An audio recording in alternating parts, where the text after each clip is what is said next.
안녕하십니까. 이어서 원주권 뉴스입니다. 어제 도내에서 9명의 추가 확진자가 나온 가운데 오늘은 현재까지 8명이 추가됐습니다. 어제 평창에서 용평 리조트 직원 4명을 포함해 모두 5명이 확진됐고 원주에서는 충북 괴산의 병원 집단 감염과 관련해 괴산군 확진자의 가족인 40대 여성이 양성 판정을 받았습니다. 이 밖에 홍천에서 2명, 철원에서도 1명이 확진됐습니다. 오늘은 평창 용평 리조트와 관련해서 평창 5명, 강릉 1명 등 6명의 추가 확진자가 나왔고 원주와 홍천에서도 각각 1명씩 8명이 추가됐습니다. 지금까지 원주의 누적 확진자는 256명, 도내 누적 확진자는 859명입니다.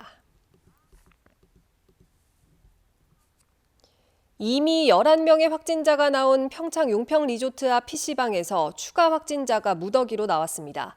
평창군에 따르면 오늘 대관령 모 고교 학생 4명과 강릉 모 고교 학생 1명, 대관령면에 있는 PC방 업주까지 모두 6명이 추가로 확진됐습니다.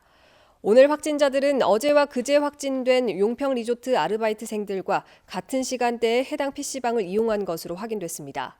평창군은 확진자 4명이 나온 고등학교 재학생과 교직원 전수검사에 들어갔고 내일부터는 대관령 주민 전수조사도 실시할 예정입니다. 또 거리 두기를 2단계로 격상하고 스키장에는 2.5단계를 적용한다고 밝혔습니다. 건강보험공단 직원 1명이 코로나19 확진 판정을 받았습니다. 해당 직원이 지난 14일과 15일 증상을 보인 가운데 출근한 것으로 파악됨에 따라 공단 입구에 선별진료소가 설치돼 같은 부서에 근무하는 97명에 대한 전수검사가 실시됐습니다. 또 해당 직원이 거주하는 원주시 반곡동 사택의 동선과 접촉자에 대해서도 역학조사가 진행 중입니다. 한파 경보가 한파주의보로 대체되면서 영서 남부 지역은 오늘 아침 영하 20도까지 떨어졌던 기온이 낮에는 0도 안팎까지 오르는 등 추위가 다소 주춤해졌습니다.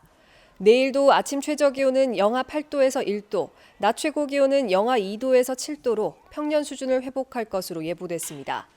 기상청은 오늘 밤부터 내일 아침까지 영서 남부에 최대 7cm의 눈이 내리겠고 모레부터는 아침 기온이 영하 15도 안팎까지 떨어져 다시 추워지겠다고 전망했습니다. 연일 계속된 한파에 도내 31건의 동파 피해가 잇따랐습니다. 강원도에 따르면 지금까지 횡성 8건, 영월 2건 등 도내 9개 시군에서 수도관 동파와 계량기 동파 등 모두 31건의 피해가 발생했습니다. 특히 어제 하루에만 12건의 동파 신고가 접수된 횡성군은 비상근무반을 가동하고 동파가 예상되는 가구에 동파 방지팩 2,690개를 보급할 계획입니다. 오늘 새벽 5시쯤 원주시 호저면의 한 주택에서 불이 나 2시간 만에 꺼졌습니다. 다행히 인명피해는 없었지만 이 불로 주택 39제곱미터와 가재도구가 불에 탔습니다. 경찰과 소방당국은 화목보일러 불티로 불이 시작된 걸로 보고 정확한 화재 원인을 조사하고 있습니다. 한편 새벽 1시 30분쯤 평창군 용평면의 한 주택에서도 불이 나 주택 62제곱미터가 불에 탔습니다. 경찰은 대피한 주민 등을 상대로 정확한 화재 원인을 조사 중입니다.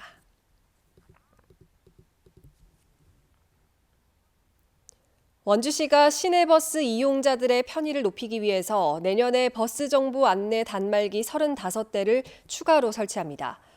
원주시는 국도비 등 3억 5천만 원을 들여 내년 9월까지 시 외곽 읍면 지역 위주로 단말기 35개 추가 설치를 완료한다는 계획입니다.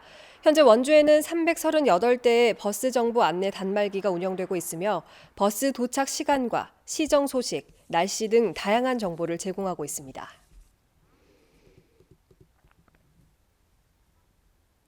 오는 21일부터 주민등록번호 뒷자리가 표기되지 않는 여권이 발급됩니다.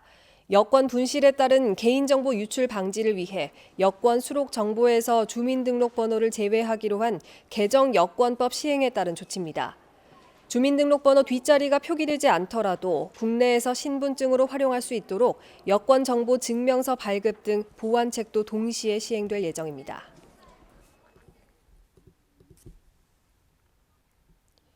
군용 비행기 소음, 원주 상수원 보호구역 해제, 송전탑 반대 등 횡성 지역 현안과 관련된 대책위원회들이 공동으로 횡성군의 핵심 현안을 전담할 별도의 조직 구성을 요구했습니다. 이들 대책위는 지역이 당면하고 있는 현안 문제의 효율적인 대응과 해결을 위한 전담 조직을 시급히 구축해달라며 횡성군에 촉구 공문을 제출했습니다. 횡성군 의회에도 현안 문제 해결을 위한 상설위원회 설치와 의원들의 대책위 참여, 적극적인 활동을 촉구했습니다.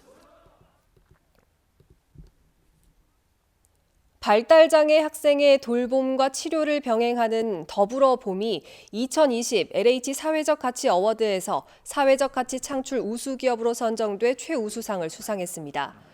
더불어봄은 상지대 발달장애인 통합지원센터와 발달장애 학부모 사회적 협동조합이 공동으로 운영하고 발달장애인들의 돌봄은 물론 상지대 부속 한방병원에서 치료 서비스도 제공해 새로운 모델을 구축했습니다. 현재 코로나19로 등교하지 못하는 발달장애 아동을 대상으로 돌봄 교실이 운영되고 있고 태권도 학과와 언어치료학과에서도 연계 프로그램을 운영하고 있습니다. 뉴스를 마칩니다. 고맙습니다.